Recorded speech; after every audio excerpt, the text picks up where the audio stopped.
Welcome to Sherapy Sessions, Cutting Toxic Family Ties. My name is Dr. Sherry Campbell, and I'm your host. I am a leading expert in the niche of toxic family abuse, and although my show cannot substitute for therapy, it is a survivor-based show. In me, you're not only going to get an expert, but you're also going to get a survivor, as I have also survived toxic family abuse. I know how hard it is. The goal I have is to give voice to the voiceless, to provide skills to help you to protect your peace, to stand your solid ground, and to navigate and heal the heartbreaks caused by toxic family. Please have a pen and paper available to give voice to your thoughts as you listen to each show. Thank you for joining me. Thank you for your bravery. So let the healing begin. Welcome, everyone, to Sherapy Sessions, Cutting Toxic Family Ties. I have been waiting to interview Miss Stephi Wagner for a while. We found each other online, and her page called The Mother Wound Project really speaks to me because of my own mother, which you guys all know I've written about in all of my books. And I was excited to have you on, Stephi, because I think that people get very defensive of mothers regardless. Oh, it's a thing. It's a thing. And I am so excited to unpack this. But tell us about you a little bit. Tell us about Mother Wound Project, how you started it, what your purpose is. Okay. So I started the Mother Wound Project in 2017. I can't believe it's been that long now. I started it after realizing my own mother wound. I went no contact with my mom and also my dad. That's a bit of a side note, but I went no contact with both of my parents in 2016. That process, I was not finding the support and help that I was needing. Like, my mom didn't fit a lot of the more common labels. I was like, that's not her. That's not her. I needed something. I tried going to therapy. There were therapists that were very dismissive. She's your mom. Have you talked to her? Like, how about try communicating? I'm sure she loves you. You know, these things that now I've learned are just very classic tropes. So I wasn't finding the help I needed. I was piecing together. By the way, that's how I first learned about you. So I learned about you way before then. And yours was very helpful, your books. So thank you. And I started thinking, I'm going to just talk about this on my own personal social media. And so I started posting, and it was very shocking to me how many people were saying, I get this. Like, I know what you're talking about. And so I know people say this a lot, but that's really what happened. It went from there, and started calling it the Mother Wound Project, because this is not about me. This is about, at this point, thousands of people, millions. I think it's who are really impacted, but just the Mother Wound Project, it's grown faster than I expected. And I am now doing my dream job. And I think back when I was really hurt by my mom, I thought I was always going to be in this just miserable, heartbroken state. And I wonder if you can relate to that, where it's just like, I'm always going to be like this. So I remember feeling jealous. Other people have this with their mom. Why don't I? Just feeling heartbroken. And the healing that I've experienced, that's where I need to share this with other people, because the mother wound is not my story. It's not anyone's story. It's just it's a little chapter, and there's so much beyond it. So I don't think I'm answering all your questions. You said about my No, you did. Maybe You that did is my phenomenal. You did phenomenal. And I too am cut off from both parents. Wow. So my dad is a side note. Maybe one day we'll do a show together on our dads, but that could be a whole one. Yep. My mom was much harder to cut off than my dad. It took me 3 more years. And yet she was the ringleader of all the abuse, really. When your heart hurts for your mom, being cut off from both parents, my heart hurt very differently for my mother than my father. And I think that's also incredibly common. We live in the cells of her DNA for 9 months. We have way different expectations of mothers. And when those are not fulfilled, I also experienced that jealousy and feeling like I wanted to be what she wanted me to be, so that then she could love me the way I thought other of my friends got loved. So I was doing a whole lot to try to earn that.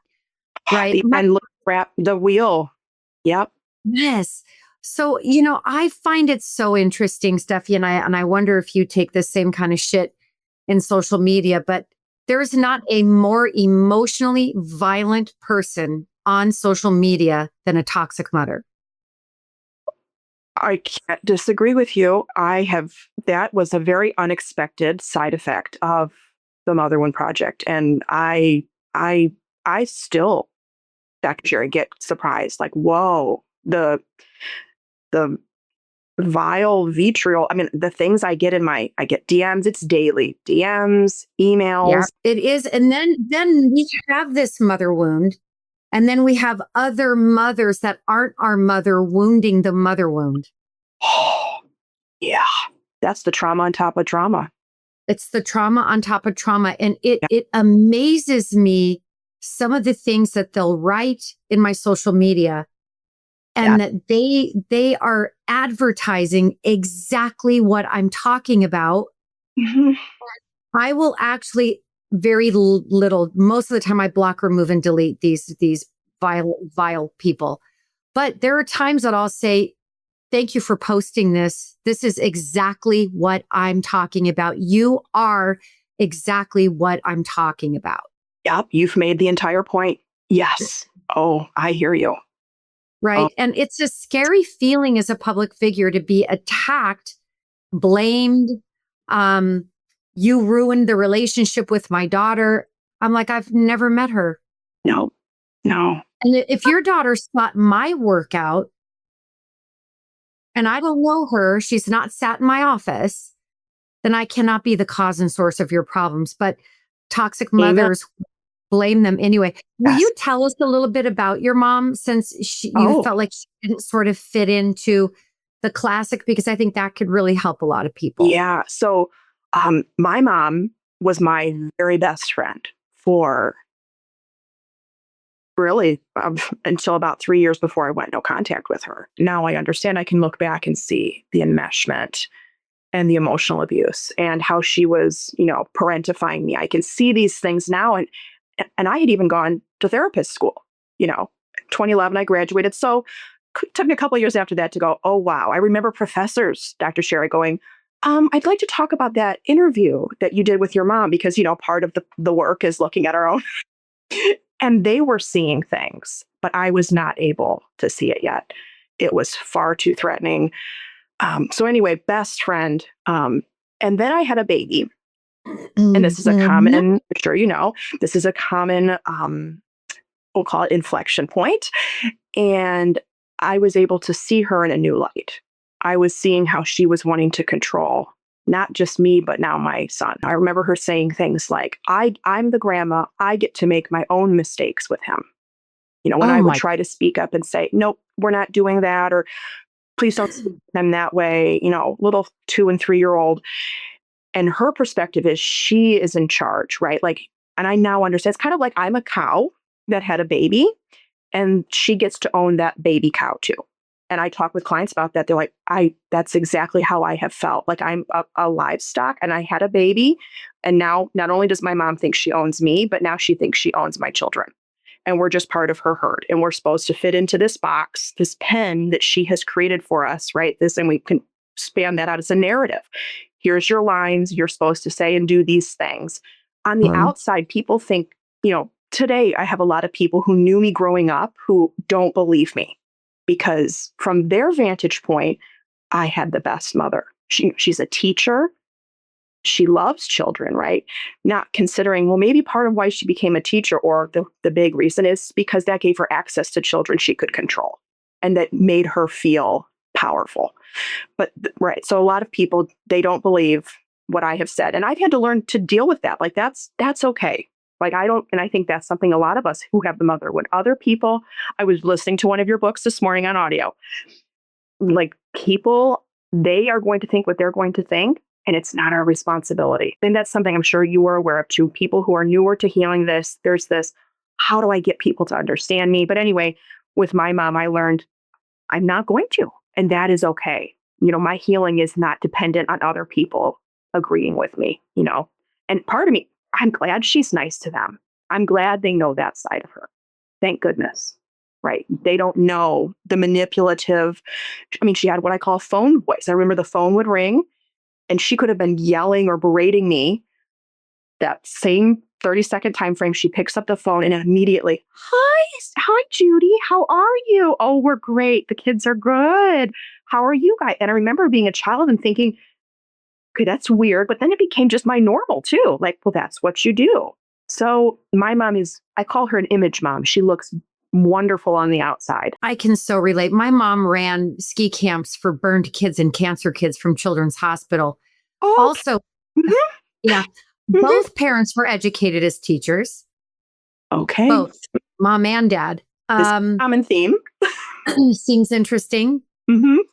I would say that my mom was a social angel and I had a home devil.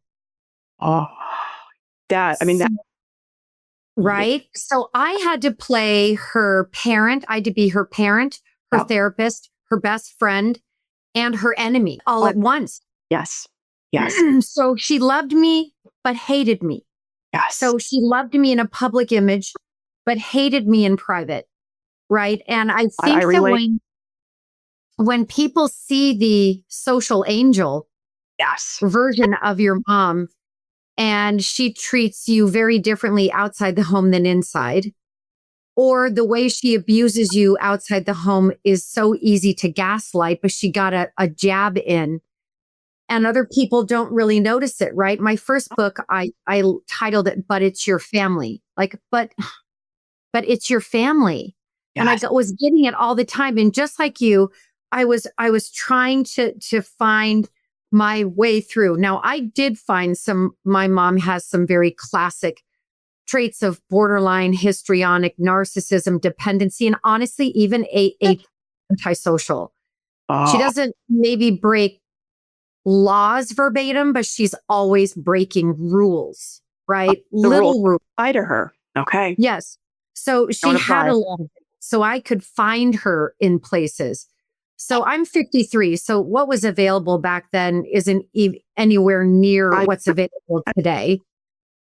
Right. And I was finding that no contact was okay everywhere, even more so with dads than moms. Yes. But with a mom, you are an evil, sick child to cut off your fucking mom. And it's like, so you're going to slap a title on an abuser and force me. Now she can cut me off and this is fine.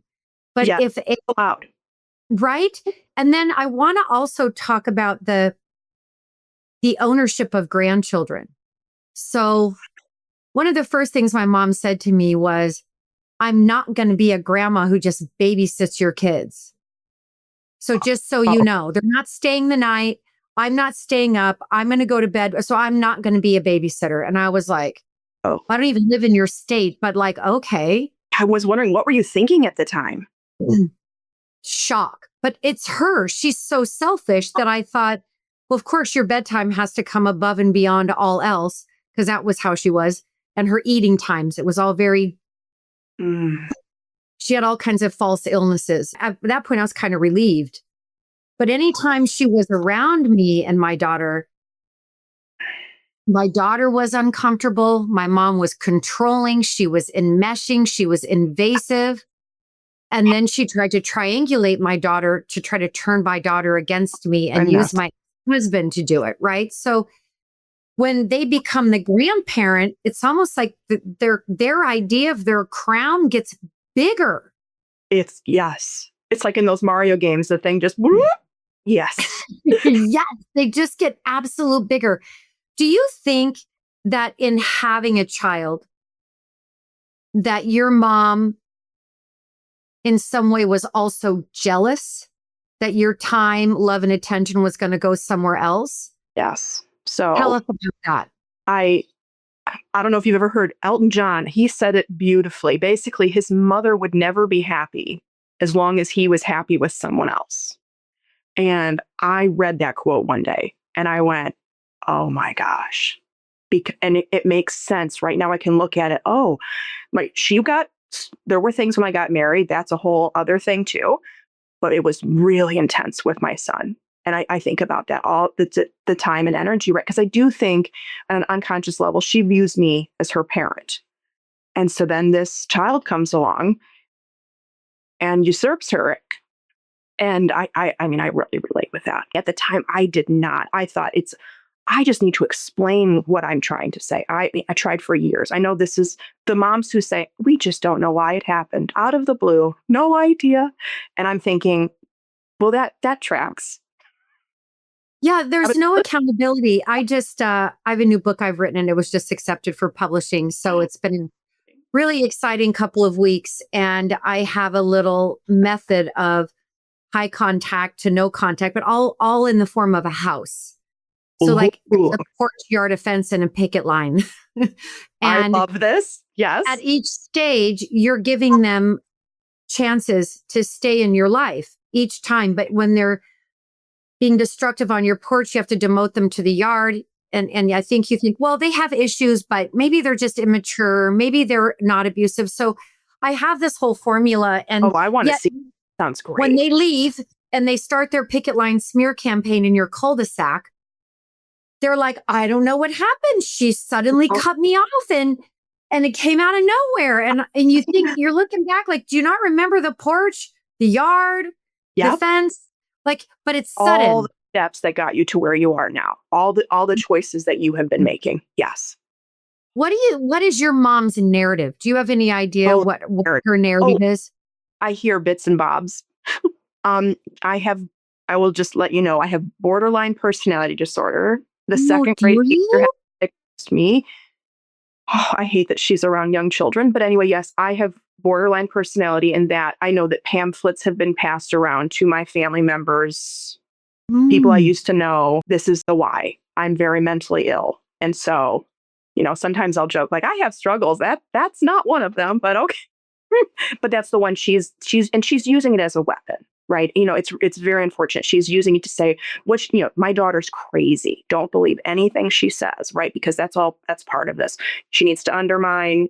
Accountability is far too scary, right? All I ever wanted was an apology. No, it's so simple. It's so crazy. In one of my books I wrote, there's three sentences of 3 words. I am sorry. You were right.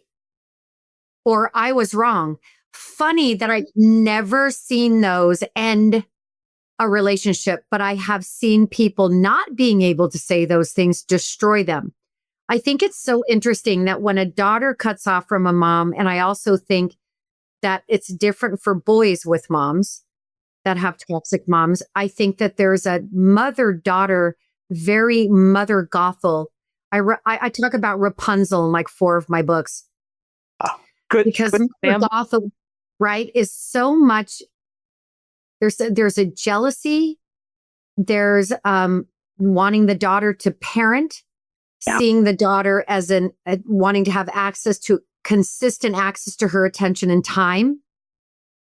So the second you bring a child into this world, the only way they can have consistent access to your time is to have consistent access to your child. So although my mom didn't want to babysit, she was a big gift giver, sender, and then it would be after everything I've given.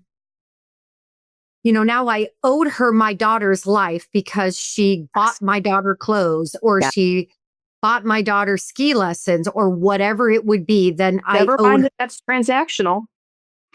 Never mind. But I do think they always go out, because part of my narrative too is that I'm mentally unstable and always have been. Oh, well, I find that very interesting, Dr. Sherry, because, and I hear this often too, I'm thinking, well, so let's say that's true, whose responsibility was it to get you help? So, right. I have tried asking that question a few times in the comments, and that doesn't go well. And, the entire comment thread will get deleted because they were now embarrassed. Who was responsible for that child? Yeah, exactly. I love I just posted something the other day. I think it was actually yesterday about, I always got this one. I did my best. And so well, you didn't, but you're going to gaslight that. So if your best had me in therapy at 16 because your best friend was so worried about me that she told you to put me in therapy. Oh my gosh. Well, you're right. You were married 4 times with men all in between, but you were right. You did your best and you favored another child to another, right? Oh, But they run with that victim role. Like, "Ah, I don't know. I did my best." And this is something that I don't see happening in the father zone as much. I'm not saying it doesn't happen I, there, but the mom will play the Oscar worthy winning performance of the victim, and how in your case, you're a borderline, and she's finding labels, and it's all projection. that's a very interesting part of all this, isn't it? Well, Yep. interesting. I can use that word years after healing. In the beginning, nothing was interesting about it, but yes, to be able to look at that and go, I don't think you're really speaking about me here. When you're saying Yeah, I I'm think that's angry all the popcorn time. in the kettle black. Yeah. Yeah, yeah, yeah. So when you cut ties with your mom, um, like if we're looking at helping the listener, let's both kind of think about what are some of the core things of toxic moms that if someone is not sure Ah, and they're wondering, well, maybe it's just me, right? Because I went through that for, I mean, it took me 4.5 decades.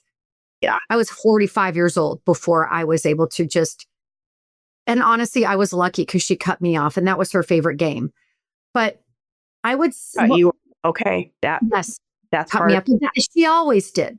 And then I would be scared and I would mend the fence because somehow I'd convinced myself in my isolation that I hurt her feelings by standing up for myself. Yeah, So that's I what was, I wanted you to think is, yeah. Oh, well, she was good at it. She was a master.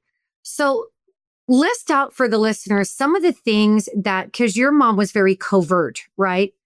But being a best friend with your daughter is not healthy. So what are some signs of toxic moms? And then I'll add if necessary. please jump. Um, Yeah, let's do yeah. that. So what are some that just pop off for you right away? A huge one is not respecting your boundaries. And I didn't even know what boundaries were. And so I think that's another big one. If you're listening and you don't, what is a boundary with my mom? Right? That's a big red flag. Boundaries are part of every single healthy relationship. When Mhm. I would talk to my bride, here's my boundaries, mom, and it was like I was attacking her. It was like I was a vicious attacker saying, please don't come over. There was one day she wanted to go to the zoo and I had said no. She had changed the plan. So I said, I'm not interested in going anymore. Please don't come to my house. What does she do? She still comes to my house, right? The boundary that I tried to have, that was the abuse, not the her jumping over the boundary. I always am thinking, is your mom respecting your boundaries? We can learn a lot from that right there. And you already were referring to it, but are you feeling like you're supposed to be your mom's best friend, her therapist? I mean, I was hearing way too much about my mom's sex life or lack thereof. Yeah. No, yeah, I didn't want to be talking to her about lingerie options and very uncomfortable. And when she lost her virginity and I Mm. mean, from when I was a little, like 11 years old, I remember going on a walk with my mom and she's sobbing how she thought she lost her virginity to my dad at the wrong time. So Good talk. anything like those things, bad signs, but even more what some people might say are more mild things, feeling like you're responsible for her emotions. Like you feel Mhm. responsible for her happiness. I mean, that was part of it too. Like, oh, mom's unhappy on Christmas.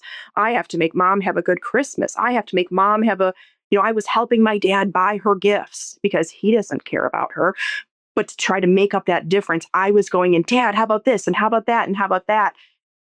That's also not normal. So carrying Mhm. far too much of the relationship is not healthy. That's what I think about.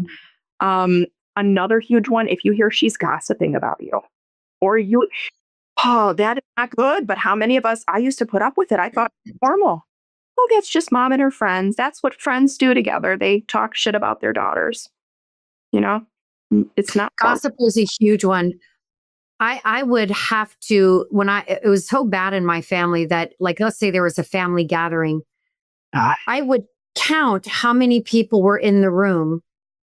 And I would try to go to the bathroom when the least amount of people were in the room, so that when I came back in the room, I would be stabbed in the back by fewer people. Oh gosh, that's a really, Right. wow. I Oh, mean, that was a something, what I thought was like a strategy that I could get less hurt. I would get hurt, but any chance that I would be in earshot where she could be damaging to me, she would be. oh And my, then she would do that. And I would say too to the listener that there's love bombing. There's a lot of love bombing involved. So after they do something mean to you, you're being gossiped about, or she's telling you about, her virginity loss when you're like 11, because classy, very, um, so appropriate. And they're very in tune at reading your reaction because they've actually trained you to be predictable to they them. installed the buttons. That's right. So once they see that you're having a reaction, then they will love bomb. And the love bombing was so confusing to me because she was fucking with my hope. Like when you look at hope, it's Disney is built on hope. It's the most magical emotion you can have. And it has a childlike energy to it. Right. And in my book on emotionally abusive parents, I talked about how she would manipulate my hope to turn to hate. And hate was really healthy for that hope because it brought the pain to closure and it had momentum and it was very temporary hate. But what I would see her be satisfied at getting me to be hateful. And once she got that high, then she'd love bomb. So if you are living in an environment that feels very unpredictable, that's another really clear sign of a toxic mom. And then I would also say the Oscar worthy winning performance of the victim. And the Oscar goes too. But they might have to do a tie between our moms. I don't know, right? Like who gets, I once said, and people, I was really not trying to be that funny. I said, my mom should be an actress because she's so good at playing the victim. And I Yeah, have the no idea. center of attention. Wouldn't you agree that center of attention is a whole other element of her, even if she's Yeah, covert? My yeah. mom could Didn't get find ways through like illness or injury or, us. other ways to become the center of attention. Yeah. Well, I think this right now, I've been thinking my mom she loves that I have the Mother Wound Project up. And I know I'm feeding that part of her that loves to be this center of the universe, woe is me, martyr victim. It's a side effect of doing the work I love. Ideally, we could have it where she just wouldn't know this is happening because I do think it continues to feed. And then she can go to people and they say, oh my goodness, how awful. I can't imagine if my daughter was doing, talking about me. She thinks the whole thing is about her. This is what I love about you because I've written about this so many times. People ask me a lot, what does your mom think of your books? And I'm like, are you kidding me? She's probably trying to set up a parade where she could be in the car and be like, my daughter writes really mean books about me. And so one song, since you also love music, is there's an Eminem song about cleaning out his closet. Oh, I know it. And he Mhm. talks about how you think these songs are about you. That's how dumb you are. Oh These God, that songs, was on my early on healing my mother wound oh playlist. girl, me too. I was running to that song. I'm like, I get you, Eminem. I get you. I Because get it. none of my books are about her. They are all about surviving my life in response to her, my sibling, my father, my extended family, because everyone has cut me off. We can chat But late. Go ahead. yeah, right. It's like, this isn't about you, but my mom, I think she loves it because she can tell the story like, I can't even leave my house. I'm so embarrassed. Like, I'm sure she does. oh, well, she sent people to let me know she does. She sends them to my social media. Oh, Um, you've gotten but personal flying monkeys. And yeah, but I know things that she doesn't know I know that have happened in the last 9 years. And so I did approach one monkey and I don't think my mom, because if you're going to abuse me, I'm very likely to write about it. I know that what I know,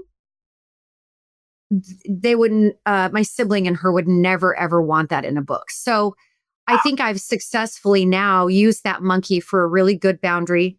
It's in their best interest. It's really at the end of the day, not my story to tell.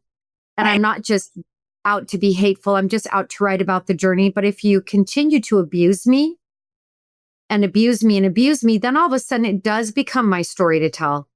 Right. I hear. Thing is, daughters have rights. We have rights. This is a very scary thought. That's another. What are things? Check in with your mom. How does she feel about the concept of you having rights? Right. Like if she's having to pick her mouth off the floor, bad sign. Bad sign. Very bad sign, right? But yes, that's part of it. How dare, my mom has said to me, I don't know if your mom ever said this, how dare you? How dare you? And now I've learned to teach myself, I fill in the rest. How dare you think of yourself as a full human being? Mm-hmm. And then I'm going to. You better shape up. You better shape up. The shape. And finger in my face. I was like, oh, okay. I know the shape. Right? Shape up. My mom would call me Nasty Nelly. Nasty. I got called a monster. A monster. You're a monster. So in my new book, there's monsters in my basement. Aw. They're super cute though. Good for you. Monsters in my basement. And we all have them. They're just going to be the core wounds, right? Yes.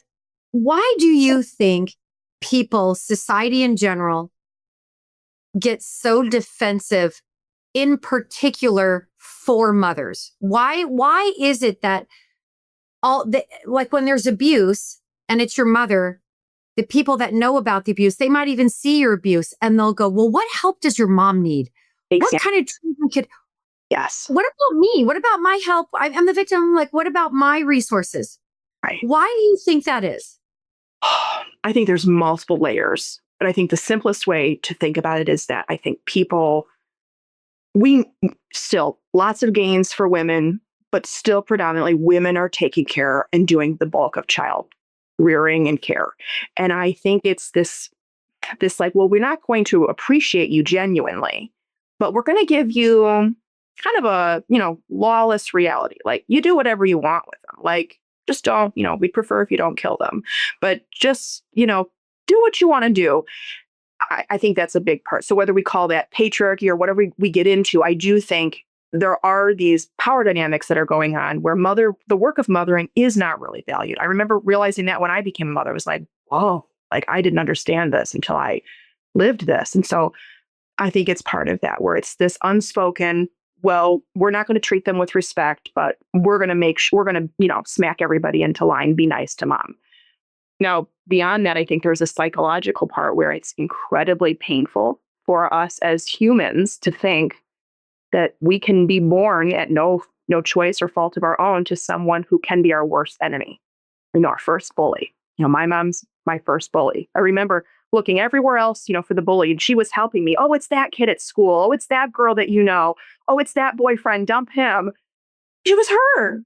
Right? Like, did you find that your mom never liked any of your friends or any of the men in your life? My mom hated everyone in my life. Yes. Well, there was one exception. I dated someone. This was the very final person I dated in high school, and she liked him. But then I've since thought about it. She didn't like him until I was broke up with him. So she would talk very kindly of him in part, my adulthood. But then I was like, wait a second. I will admit it to this day. I broke up with him because my mom didn't like him. She didn't think he was good enough. He wasn't well enough. He wasn't what, she thinks I'm supposed to buy her things through who I'm with. And, you're going to get me this lake house. But that wasn't going to get her the dream that she had created for us, Dr. Sherry. So he had to go. It was not about what I wanted. But yes, the thing. I remember saying, Mom, my friends come over, boyfriends, friends, whatever. They come over and I notice you go away. I'd love you to spend time with my friends. And I'd rarely, and it continued into my adulthood where I would have a friend over, she would shrink away or say, oh, I'm going to go on home now. She didn't want to be around him.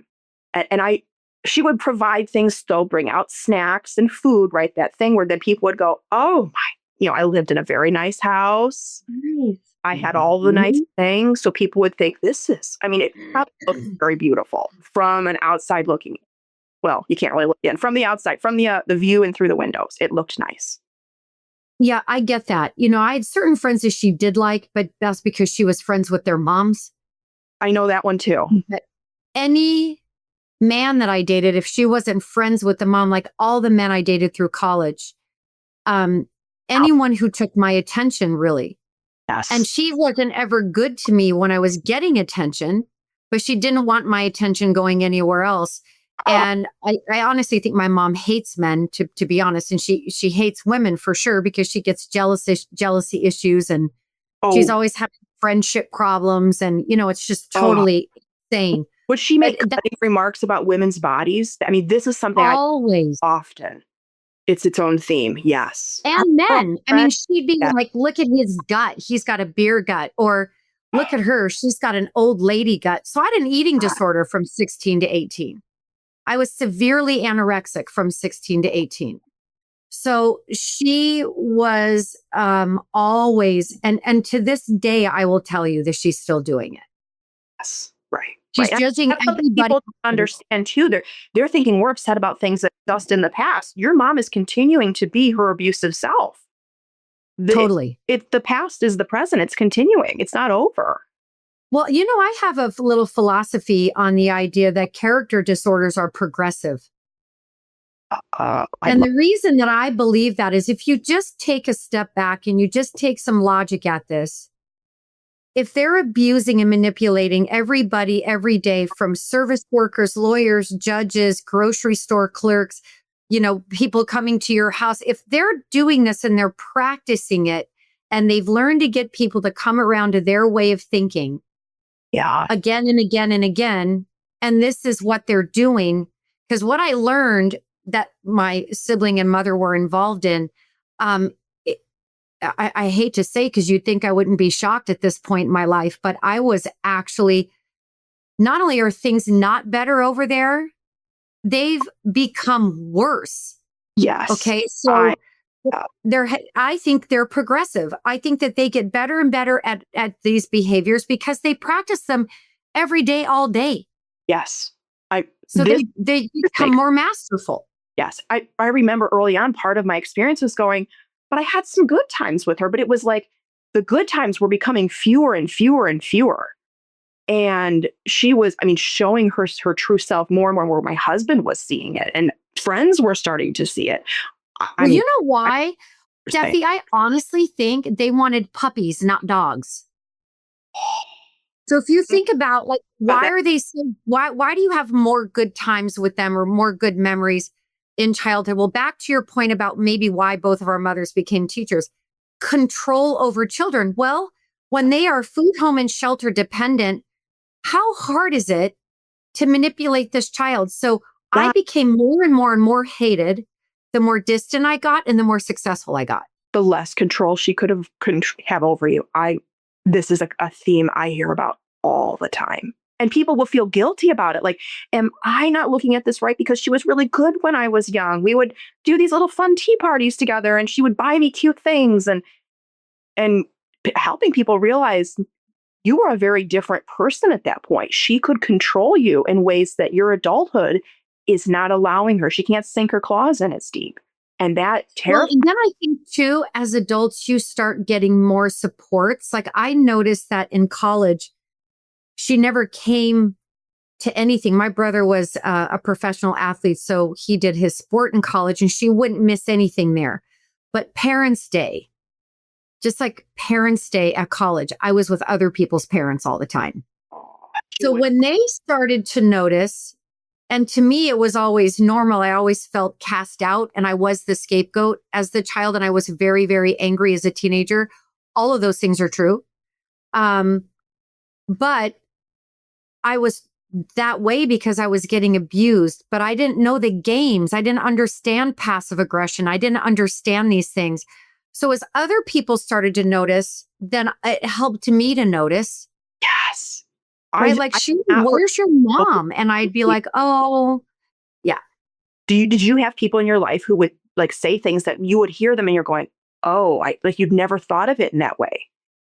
ever. Like we shared a doctor and she, of course, my mom didn't show up to something and she's like, how are you? And I said, I'm good. And she's like, I'm sad to see your mom didn't make it. And I'm like, well, she never really comes to these things. She goes, doesn't she always go to your brother's games? And I said, well, yeah, I mean, but that's like different. That's like, And she said, nope, you're just as important. She said, all I can tell you, Sherry, and I don't want to cross any boundaries of yours, but your mom is a very unhealthy, needy woman. And I was like, oh, well, I didn't really know what to do with it. In fact, there's a part of me that felt defensive of my mom. I relate. I was to be her protector. Yes. Right. I had this role. Yes. Yeah. I think of with my mom, keep up the mirage that she's creating. How would you explain parentified for the listener?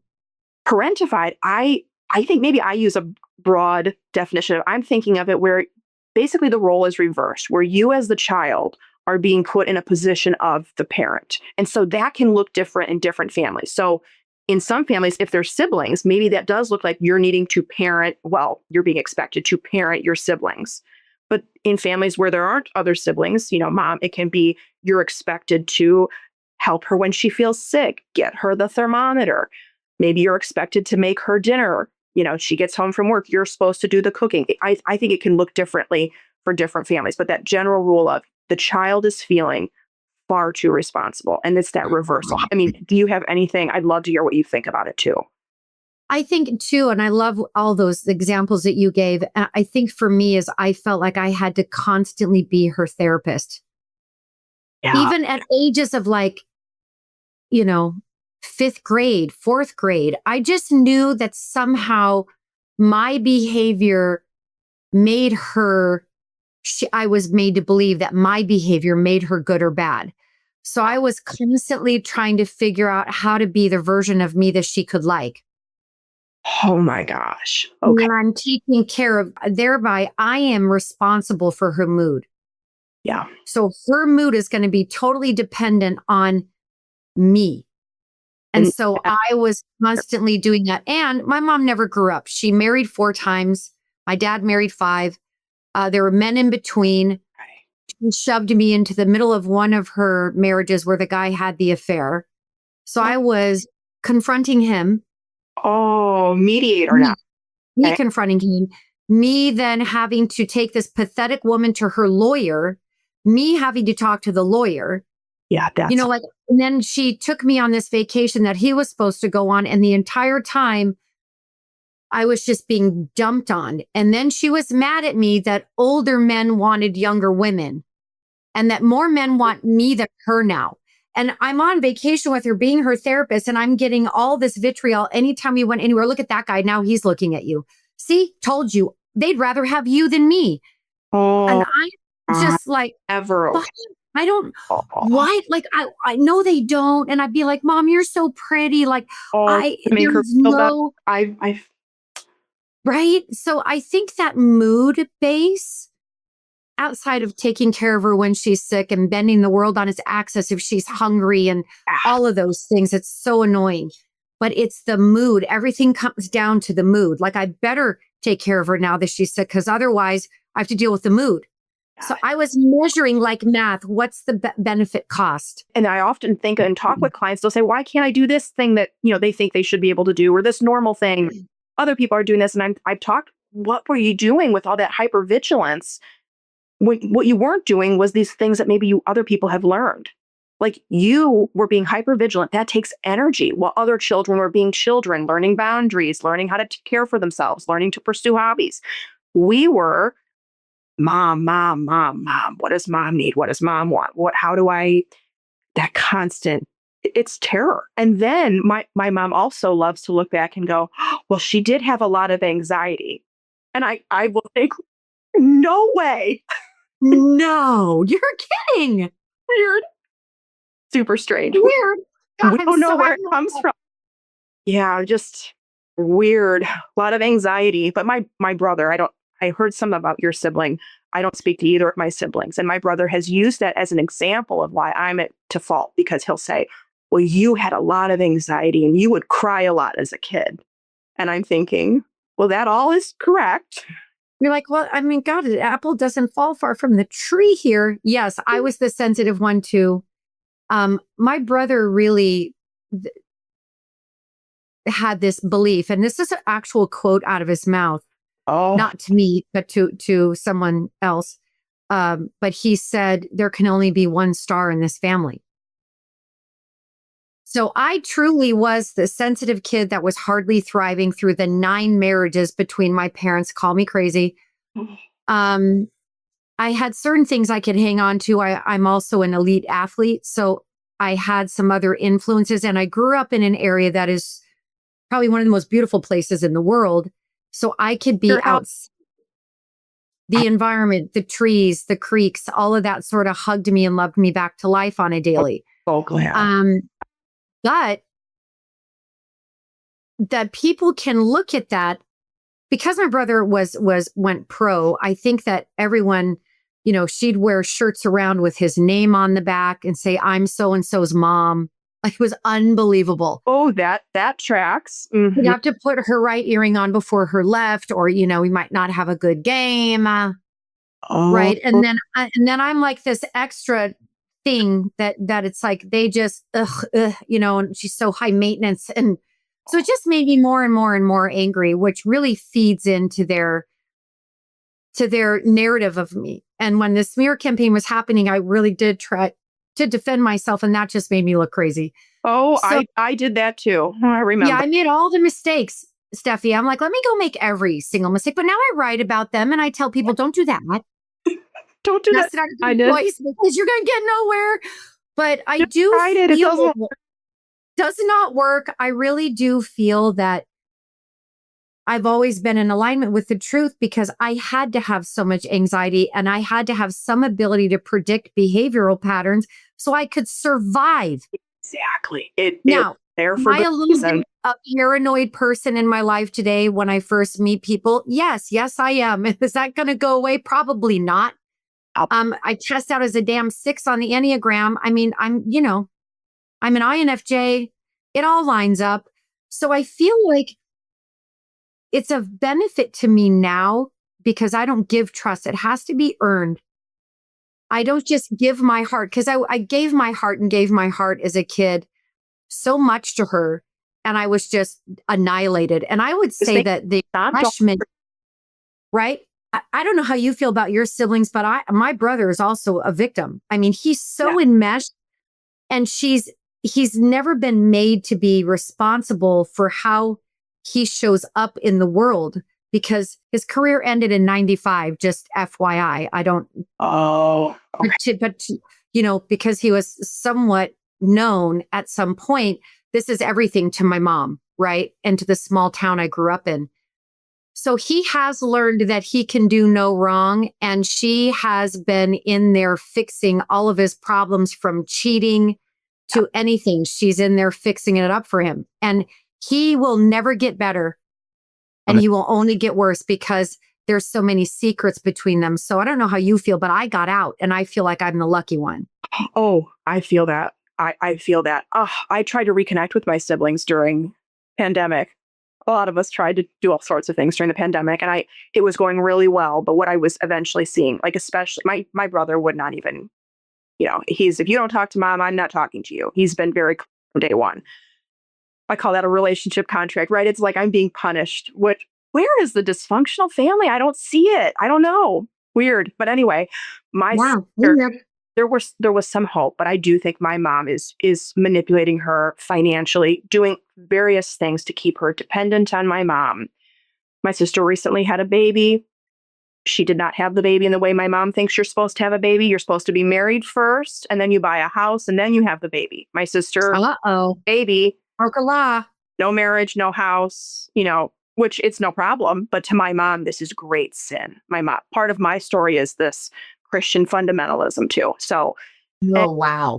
but now I think of how that little girl is probably, my sister's daughter is probably being pulled right in, just like my son. I was seeing it happen. And I continue to hope maybe my sister will get out someday. I hope the same thing for my brother. But just, yeah, not seeing. Yeah, I would say likely not. What I learned is there was someone, I can look back now and see there's a pattern of scapegoating. And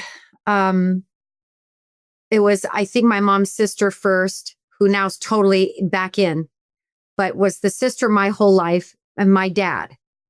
Okay. Then when I left, her sister came back in and they scapegoated someone else who I probably can't say who that is without getting in trouble. So they scapegoated someone else. But the person they scapegoated shocked me because I was like, I can't believe you're scapegoating her. What? And so that scapegoat reached out to me. Oh, And I had her blocked, but it came as a blocked number. okay. But she is how I found out what had been going on since I was gone. I cut that in within 24 hours because she was just trying to use me as revenge against my mom and brother. And I thought that I'm not interested in revenge.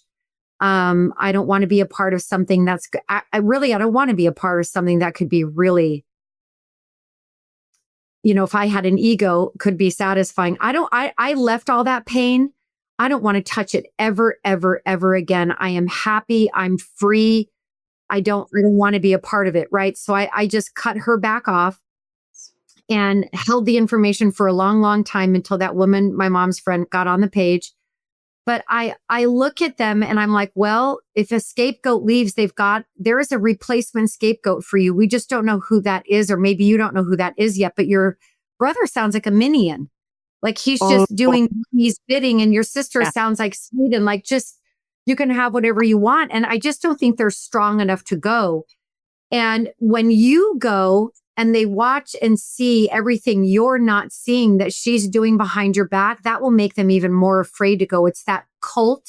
I hear you. And he's fundamentalist Christian, right? It's that cult leadership. Yes, yeah, right. You sound like my husband. He's talked about. He said, "Of course, your siblings don't want to go." Like I think my mom's using it as, "See, 2 out of my 3 children love me and adore me," and he has said, "Of course they don't leave. They saw what happened to you. You got eviscerated." It's terrifying, and they were there. Well, and any time that my mind pictures it like this, like anytime they might sense that one of your siblings, like she pushed him too far or whatever, she just has to bring up like, so do you want to be like Steffi? Yes, yes. I mean, that's all she's got to do to have them be like, whoa, no, because right. Children are born with, you have a son, I have a 20-year-old daughter, and being afraid or fear is just a natural part of life. And when your monsters are real life, and not only are they real life, but they are the ones who brought you here. Yeah. But you're going to stand up for that person. Society is going to stand and back that person. Yes. Yes. Yeah. Makes no sense, right? Incredible. I think society has a lot to do with it. I think this narrative of all mothers love their children. I can give it. I mean, that's a beautiful idea. I would love if that was true. I would be happily out of business. Me and you both would be out of business. Me too. Like I would be happily out of business. Great. It's just not true. I call it the mother myth. These ideas, all mothers love their children. Mother knows best. These, we see it up in Mother's Day. It's gonna be more and more. Call your mom. This is all this mythology that so many of us want to believe. And I do think people like you and I who have a different experience of that's terrifying to people who want to believe that. This is don't want to. And I think that's why they come on our page and they go, you're shaking the cage. How dare you have a page like this? One of your quotes the other day, I shared it. It was like, I love how you make a script, and it was like friend to a boyfriend or something. Oh my God, my boyfriend treats me so terrible. He's so mean to me, blah, blah, blah. And the friend goes, you got to leave. Yeah. Same scenario. Oh my God, my mom treats me so terribly. So finish that for us. What did you say? There's many versions. So I'm trying to remember which one did I do. Like she tried her best. Oh, but you only get, I don't remember which one. You can't break up with your mom. Like it was so good. And it was such a great example. Well, and I love how you do that. And I feel like you have so much to offer, Steffi. And thank you. You're so smart. I'm sad for you that you're happily employed in this area, but without you, right? Because you're really going direct at the mother. For those listeners who don't understand how brave that is, you are so fucking brave because you're going against the queen bee. And that is not to say, because you and I are both mothers. Not all mothers are bad either. But in my TED Talk, I titled it, Not All Parents Are Good. That isn't to say that they're not good parents, but we have to be able to accept that not all are good. And there is a subgroup of us children who really need the support and resources. And it's all the survivors doing it. We exist. We are real. And we have rights. We have rights. Oh my gosh. If I just want to get some of those moms out of the woodwork, you can say you don't owe your mom a relationship. That can be the whole post. And it's, the DMs, I get just that simple truth that children don't owe their parents relationships into it. You don't owe them for. In my TED Talk, I say it's like being checked into the Hotel California. You got checked in by your parents, but you're not allowed to check out, even when you had no choice in the choosing of who your parents would be. Right. So you're right. That one sentence, especially for the toxic mom who reads it, she will go into emotional violence against someone that she's never met, that she doesn't know. And she causes, they cast it on experts like you and I for ruining the American family. I was once accused of destroying the American family. I'm like, I can't destroy what's already broken, but good to know. You are tearing families apart. You are the problem. You are tearing families. I get, speaking of siblings, brothers, that's a very common one, is I will get these brothers who are being minions, basically taking care of mom, coming in to defend mommy in my inbox. And I'm, of course, thinking, well, that's just more of what your sibling's talking about, right? The sibling that's estranged that you're complaining about. Like, this is dysfunctional, but not seeing it. So, yeah, I hear you. Yeah, I think it's so important. Like, I've learned to not respond to most of them. Yes. Because I'm like, why would I jump in the hamster wheel? It's like, I'm so clear they're dysfunctional. But one thing that I do sometimes is I'll just say, and like I said earlier, but I really appreciate you demonstrating live exactly what I'm talking about. Thank you. And I will handle it live right in front of everyone. Yes. I just think you're amazing, Steffi. And I think about you. Thank you so much for everything. I'm so glad that you came to me when I my own trauma and so thank you. Oh my gosh, you're so welcome. I didn't even know that. I love that. Younger me is thrilled right now. She is very thrilled. Eking out. So well, I'm giving younger you a big hug and a kiss because I think you're so special. And I think that what you do is so, so brave. I mean, it takes a very rare, strong human being to corner this market of the mother singular without covering any other sides of that family dynamic. It is pointed at her. It is truth. It is raw. It is bare. And you are so brave. You're so needed. Oh my God. You're so kind. What do you have coming up before we shut down? I know you were looking at book deals and there's a lot of exciting things going on. So nothing that I can talk about yet, but I'm thrilled. So I can't, as soon as I know, I can't wait. Anytime or any way that I can help support you, your work, please let me know. I will endorse anything of yours. I'm happy to be a part of whatever project you're on so that I can help you in any way that I can, because I really think your message is that necessary. Oh my gosh. Yeah. Like, again, younger me is geeking out. Thank you so much, Dr. Sherry. I'd be happy if you ever write a book, I'd be happy to endorse it. I'd be happy to just do anything. I have a huge community. I think I have 180,000 on Facebook, 70,000 on, I'm not very good at TikTok, but I am trying. You're brave. I'm not on TikTok at all. Oh my God, I'm not very good at it. And I can't do the acting ones. I'm like, that's just not my lane. I just got to just keep doing me. I'm a little vanilla, but I can't pretend one role and then act like a baby. And people that do that, they're so creative. I'm like, wow, that's so good. Amazing? I mean, I can't. I can't. I love it. Well, wow. Good for you. I really appreciate you coming on. Any last thoughts that you'd leave the listeners with if they're getting this, they're hearing it, maybe they are like, wow, I really identified with that, but now what? What would you say? I think I want to go back to that hope we were talking about. This hope is where your mom can't mess with it, though. This is genuine hope that you can foster for yourself. There is so much hope. And I think people will think, you're on a plane. What work do you do? I'll say, oh, I help people with the mother wound, right? They're like, you can see they're like, ooh, shutting down. Ooh, this sounds depressing. Next. Gotta go to the bathroom. And I have to remember, oh my gosh, people think this work sounds depressing. It is not depressing work. I get to see people, and I know I wanted to talk about it with you because I know you get it. You get to see people take their lives back and sometimes find themselves and know themselves for the very first time. I see 40 patients in 4 days, Monday through Thursday. And although it's a lot of peopling, I was going to say, I love every person in there.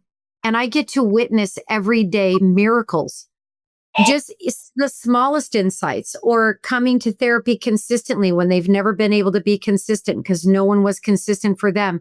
You're right. I love that you said that, Steffi, because it is liberating work. I would say that it's painful, but not depressing. Yes. It's like you're looking at it, but you've already survived it. But you're looking forward at some point. And I think that is where it becomes really liberating. And I appreciate those last thoughts because I do think it's important that people do go, ooh, that sounds like, but it's also inspiring. I always think of therapy as emotional chemotherapy because Excellent. If you put in the middle of treatment, you can't get better. There's going to be hard days, but every time you take a treatment, you also know you're healing yourself, right? So we follow all these people online that have cancer and going through chemo. Why? Because we're inspired, right? So this type of work is just as inspiring. So Steffi, thank you for coming on Sherapy Sessions. Dr. Sherry, thank you so much. I will let my younger self know this dream happened. Thank you for everything. Yes, you're so welcome. I would love to have you on again. Whatever your big projects are, if I can help support you, have you on again, let people know it's here, that it's coming. You just reach out and let me know. I absolutely will. And same, any way I can help you. Thank you so much. You bet. Yeah. All right, my listeners, we love you guys. I'm sure this was really good for those of you that have the mother wound. And we just love Steffi. Keep a look for her. We'll have all her links and stuff in the show notes so you can find and follow Steffi. And until we talk next week, be well. Take care of you. Well, Bravehearts, that concludes our amazing Sherapy session for the day. Please sign up on my email list at drsherrycampbell.com so that you can be in touch with me and see what's going on in terms of what I'm offering soon, what books are coming out, etc. Talk to you in a couple of weeks.